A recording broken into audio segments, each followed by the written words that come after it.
Competitive exams की तैयारी करने वालों के लिए आज हमारे पास एक बहुत ही मजेदार सवाल है। हाँ, ये उन सवालों में से है जो दिखते तो सीधे हैं, पर अक्सर इनमें कोई ना कोई पेच होता है। बिल्कुल। सवाल सर्कुलर रेस का है, जिसमें दो धावक है, अमित और सुमित। और ये सवाल सिर्फ एसएससी या रेलवे तक ही नहीं है।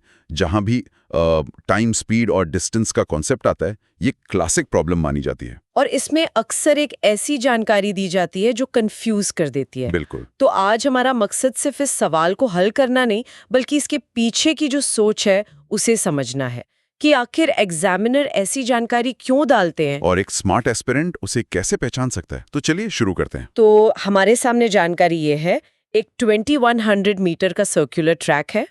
इस पर अमित एक चक्कर 42 सेकंड्स में पूरा करता है और सुमित वही चक्कर 75 सेकंड्स में। और सबसे जरूरी बात, वो दोनों एक दूसरे के विपरीत, मतलब ऑपोजिट डायरेक्शंस में दौड़ रहे हैं। और सवाल ये है कि वो ट्रैक पर कुल कितनी बार मिलेंगे।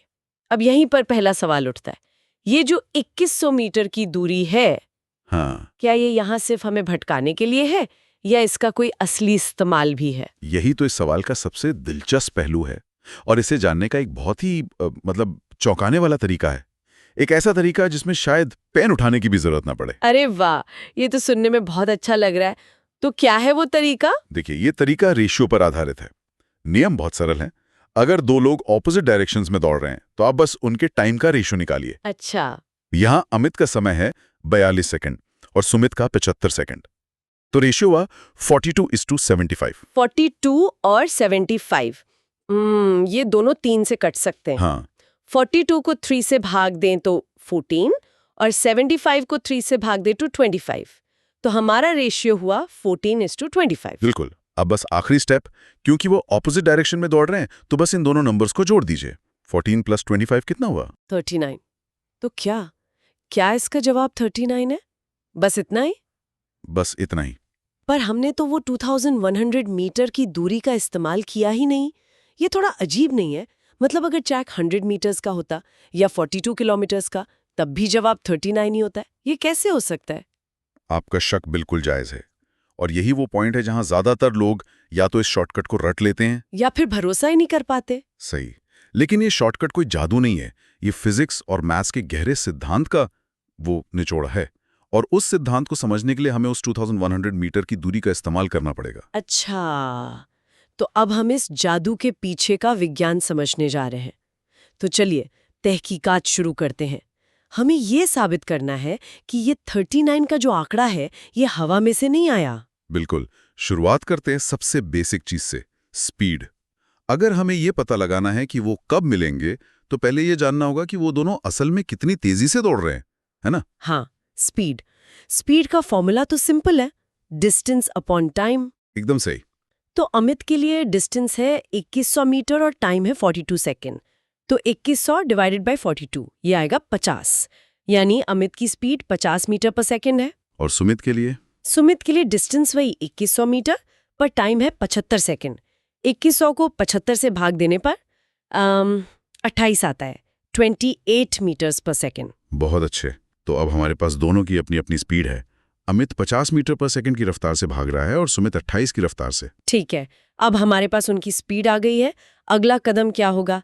यहाँ से हम उनके मिलने के बारे में कैसे पता लगा सकते हैं? यहाँ पर एक बहुत मजेदार कॉन्सेप्ट आता है, रिलेटिव स्पीड या सापेक्ष गति। Relative speed? इसे समझने का सबसे अच्छा उदाहरण ट्रेन है।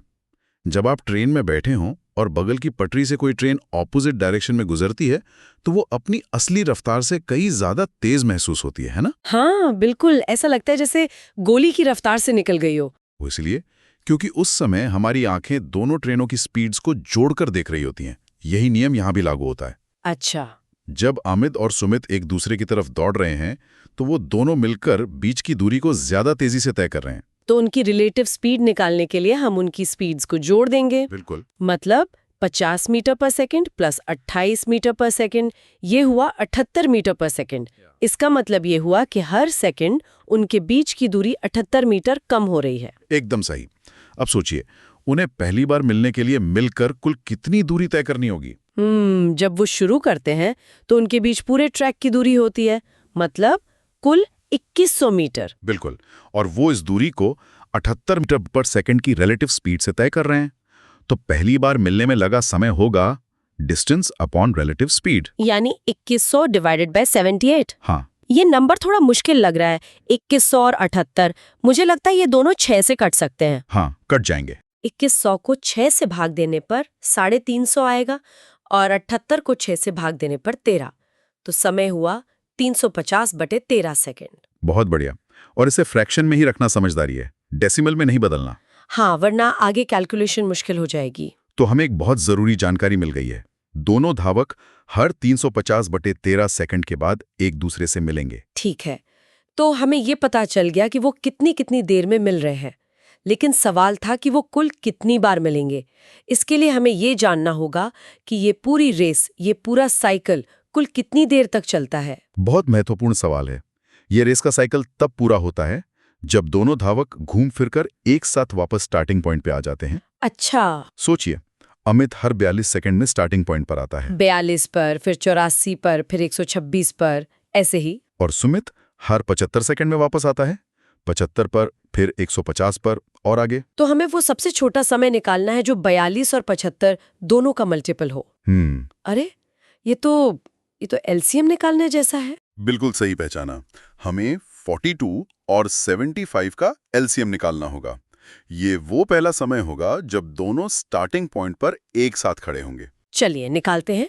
42 के फैक्टर्स हैं 2 गुणा 3 गुणा 7, ठीक है, और 75 के फैक्टर्स हैं 3 गुणा 5 गुणा 5, या 3 × 5 का स्क्वायर। हाँ, तो एलसीएम के लिए हम सारे फैक्टर्स लेंगे, 2, 3, 5 का स्क्वायर और 7, मतलब 2 गुणा 3 गुणा 25 गुणा 7, जो कि 1050 सेकंड होता है। बहुत अच्छे। तो 1050 सेकंड वो टोटल टाइम है जिसके दौरान हमें मुलाकातों की संख्या गिननी है। ये हमारी, कह सकते हैं, टाइम लिमिट है। अब तो तस्वीर बिल्कुल साफ हो गई है। हमारे पास टोटल टाइम है 1050 सेकंड, और हमें ये भी पता है कि एक मुलाकात में 350/13 सेकंड लगते हैं। हाँ, तो कुल मुलाकातों की संख्या के लिए हम टोटल टाइम को एक मुलाकात के टाइम से डिवाइड कर देंगे। हाँ, अब बस आखिरी कैलकुलेशन बाकी है। कुल मुलाकातें बराबर है 1050 डिवाइडेड बाय 350/13, और मैथ्स के नियम से जब हम फ्रैक्शन से डिवाइड करते हैं तो हम उसके रेसिप्रोकल से मल्टीप्लाई कर देते हैं। सही, तो ये बन जाएगा 1050 गुणा 13/350। और यहाँ कैलकुलेशन बहुत आसान हो गई।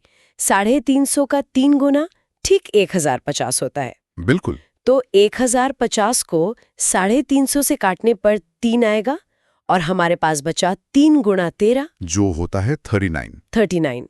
वही आंकड़ा जो हमारे शॉर्टकट से महज 10 सेकंड में आ गया था। तो इसका मतलब ये है कि वो शॉर्टकट कोई तुक्का नहीं